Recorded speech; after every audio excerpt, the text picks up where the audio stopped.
ఈ సైబర్ నేరాల విషయంలో ముఖ్యంగా నేను ప్రజల నుంచి కోరుకునేది ఏంటంటే సమాజం మీద అవగాహన కలిగి ఉండండి. మన చుట్టూ ఏం జరుగుతుందనేది తెలిస్తే ముందు ఒకరికి జరిగినటువంటి విషయాల నుంచి ప్రజలందరూ కూడా మనం నేర్చుకోవచ్చు. ఎప్పుడైతే ప్రజలకు బయట విషయాల మీద అవగాహన లేకుండా పోతుందో తన వరకు వచ్చి మోసపోయిన తర్వాత మాత్రమే మనం మేల్కొంటున్నాం ఈ సైబర్ నేరాల విషయంలో.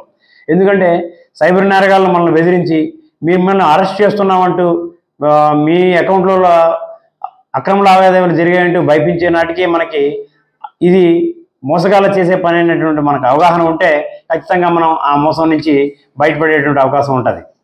కాబట్టి సైబర్ నేరాల జరిగేటువంటి రీతిని ప్రజలందరూ కూడా గ్రహించాలని, ఈ సమాజం మీద అవగాహన కలిగి ఉండాలని కూడా అందరినీ కోరుకుంటున్నాను. ఈ మధ్యకాలంలో మనం చూసినట్లయితే ఒక రిటైర్డ్ లెక్చరర్ గారు తన రిటైర్మెంట్ సొమ్మునంతటిని కూడా బ్యాంక్ అకౌంట్లో ఉంచుకొని ఎంతో ఆనందంగా గడపాల్సిన సమయంలో మేము ముంబై నుంచి పోలీసుని ఫోన్ చేస్తున్నాం, మీ అకౌంట్లు మీ ఫోన్ నెంబర్ మీద మీ ఆధార్ నెంబర్ మీద కొన్ని అకౌంట్స్ ఓపెన్ చేసి ఉన్నాయి, ఆ అకౌంట్లో చాలా పెద్ద మొత్తంలో అక్రమ లావాదేవీలు జరిగాయి, అవన్నీ కూడా నేరం కాబట్టి మిమ్మల్ని మేము అరెస్ట్ చేస్తున్నాం అని చెప్పి ఆ లెక్చరర్ గారికి చెప్పిన తర్వాత తను చేయలేదని చెప్పినప్పుడు మీరు పెద్ద వయసు వాళ్ళు మిమ్మల్ని కన్సిడర్ చేస్తున్నాం అయినప్పుడు కూడా వెరిఫై చేస్తామంటూ మీ అకౌంట్లో ఎన్ని డబ్బులు ఉన్నాయి ఆ అకౌంట్స్ని మేము వెరిఫై చేయాలనుకుంటున్నాం అని చెప్పి వెరిఫై చేసే పేరుతో కొన్ని అకౌంట్లు ఆ లెక్చరర్ గారికి అందించి ఆ అకౌంట్లో డబ్బు వేయమని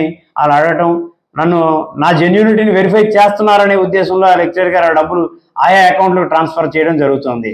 అకౌంట్ని వెరిఫై చేయడం అంటే మన అకౌంట్ స్టేట్మెంట్ పోలీస్ తీసుకుంటే సరిపోతుంది, మన అకౌంట్లో డబ్బులు ఏ అకౌంట్లోకి ట్రాన్స్ఫర్ చేయాల్సినటువంటి అవసరం లేదు. మన అకౌంట్ స్టేట్మెంట్ చూస్తే మన అకౌంట్ వెరిఫై చేసినట్టుంది. అయినప్పటికీ కూడా మనం ఆ భయంలో ఉండి డిజిటల్ అరెస్ట్ అని మన పరువు అనేటువంటి భయంతో, నా పరువు పోతుంది అనేటువంటి భయంతో ఆ లెక్చరర్ గారు తనకున్నటువంటి డబ్బులన్నింటినీ కూడా రిటైర్మెంట్ బెనిఫిట్స్ అన్నింటినీ కూడా ఆ మోసగాళ్ళు చెప్పినటువంటి అకౌంట్కి ట్రాన్స్ఫర్ చేయడం జరిగింది.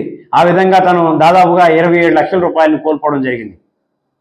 కేవలం భయంతో, పరువు పోతుందనేటువంటి ఉద్దేశంతో, సమాజం మీద అవగాహన లేక ఈ సైబర్ నేరాలు ఏ విధంగా జరుగుతున్నటువంటి దాని మీద ఈ మధ్యకాలంలో జరిగేటువంటి నేరాల మీద అవగాహన లేకపోవడం కారణం చేతే కేవలం అతను అంత డబ్బును కోల్పోవాల్సి వచ్చింది.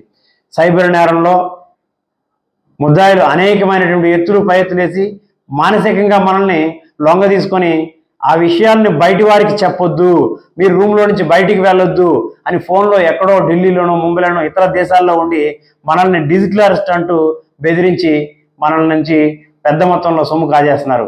డిజిటల్ అరెస్ట్ అనేది పోలీసు విధానంలో లేదు. డిజిటల్ అరెస్ట్ అంటూ ఎవరైనా మిమ్మల్ని బెదిరిస్తున్నారంటే ఖచ్చితంగా అది మోసగాళ్ళ పనే. పోలీసు అంటూ ఫోన్ చేస్తే ఎవరు బెదిరిపోవాల్సిన పని లేదు. ఖచ్చితంగా మీరు పోలీసు దగ్గరలో ఉన్న పోలీస్ స్టేషన్కి ఇన్ఫామ్ చేయండి. ఒకవేళ ఆ విధంగా మనం మనీ నష్టపోయిన తర్వాత మనం మేల్కొన్నట్లయితే ఇమీడియట్గా 1930కి ఫోన్ చేసి ఆ వివరాలు పెడితే మీ నుంచి ఇమీడియట్గా చేసినట్లయితే మన నుంచి వెళ్ళినటువంటి డబ్బు ఇతర అకౌంట్లో ఫ్రీజ్ అయ్యేటువంటి అవకాశం ఉంది. ఖచ్చితంగా దగ్గరలో ఉన్న పోలీస్ స్టేషన్ ఇమీడియట్గా అప్రోచ్ అవ్వండి.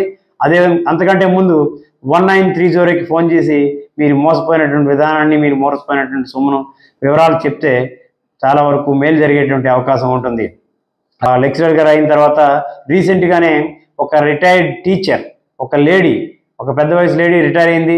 తన బెనిఫిట్స్ని కూడా ఆవిడ పెట్టుకోవడం జరిగింది. అదే విధానంలో మళ్ళీ సేమ్ ఈ మధ్య కాలంలోనే మేము కేసు కూడా రిజిస్టర్ చేయడం జరిగింది. ఆ రిటైర్డ్ టీచర్ కూడా దాదాపుగా 27 లక్షల రూపాయలు తను పోగొట్టుకుంది. ఇదే విధానంలో డిజిటల్ అరెస్ట్ అంటే తను డిజిటల్ అరెస్ట్ అని చెప్పి ఫోన్ పెట్టేసిన తర్వాత కూడా తన పిల్లలకు కానీ బంధువులకు కానీ ఎవరికి చెప్పుకోకుండా తన దగ్గర లేని డబ్బుల్ని మరో 10 లక్షలు తెలిసిన వారి దగ్గర అప్పు చేసి, అంటే పరువుకు భయపడి నా మీద కేసు అయితే నా పరువు పోతుంది అనేటువంటి విషయంలో భయపడి వాళ్ళు నిజమైనటువంటి పోలీసులను భావించి ఈ డబ్బులు వాళ్ళకి వేయడం జరిగింది. నిజమైన పోలీసు ఏనాడు కూడా ఫోన్ ద్వారా డబ్బులు పంపించండి, అకౌంట్లో డబ్బులు డిపాజిట్ చేయండి అని పోలీస్ డిపార్ట్మెంట్లో ఎవరు మిమ్మల్ని అడగరు. ఆ విధంగా అడిగారంటే వాళ్ళు ఖచ్చితంగా మోసగాళ్ళే. ఈ విషయాన్ని ప్రజలందరూ కూడా గమనించి సైబర్ నేరాల నుంచి జాగ్రత్త పడతారని చెప్పి ఈ పెనమలూరు పోలీస్ స్టేషన్ నుంచి మరియు మా కృష్ణా జిల్లా పోలీస్ తరఫు నుంచి మిమ్మల్ని అందరినీ కూడా కోరుకోవడం జరుగుతుంది.